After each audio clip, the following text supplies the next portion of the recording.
College is a stressful, busy, and confusing time.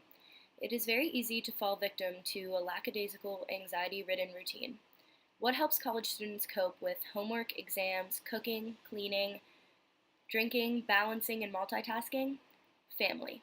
Yes, in this environment, it is essential to have a rock. That is why today, at my graduation party, I'm going to take a moment to honor my father. My dad is a simple guy. He isn't a CEO or a tip top executive. He doesn't have buildings dedicated to him or streets named after him. He is just a hardworking, middle class mechanic with a deep and unconditional love for his children. You see, the family unit has changed so much. Typically, it should be a mom, a dad, and siblings, right? Well, let's just say that my modern family unit is nothing like that. My dad raised me and my three brothers on his own, but he doesn't want sympathy, and that is certainly not what I'm trying to evoke.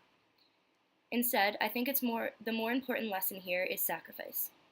And I don't mean sacrificing a night out because you have to pay the electric bill, or sacrificing a night's worth of sleep because you procrastinated on a project.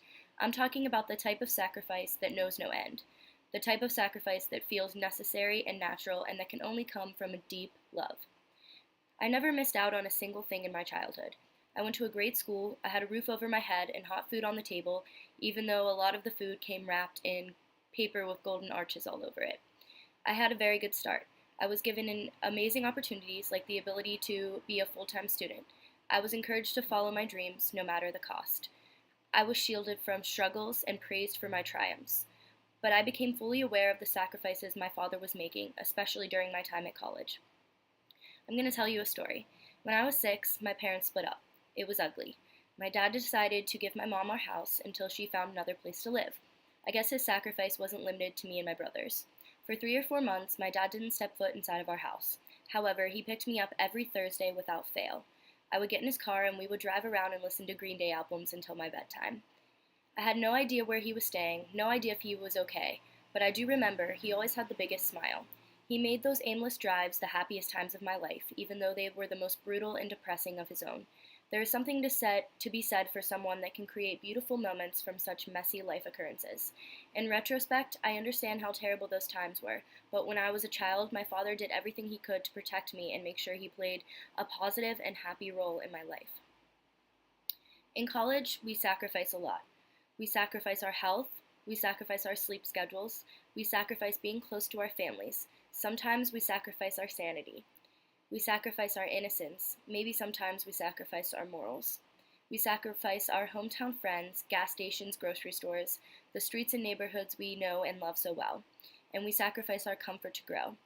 But what we mustn't overlook is our families sacrifice too, perhaps even the same amount, if not more, than we do.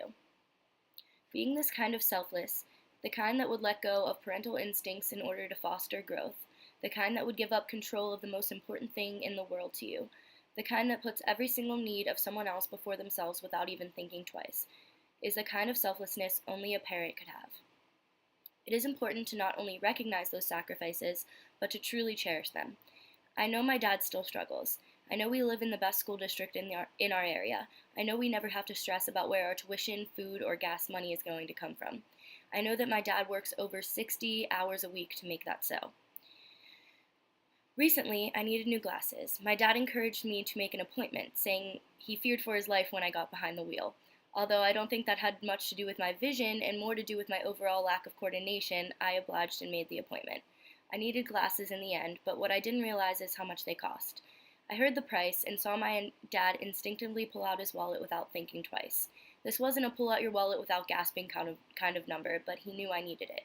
I instantly started bawling and he consoled me. Yes, that's right, I cried over glasses because it was in that moment that I realized I'll never be able to thank him enough. I may never be able to give him back everything he has given me, like security, peace of mind, or a hero to look up to. But I know one thing is for sure. I will make it a point every single day to remind him how much I respect and appreciate him.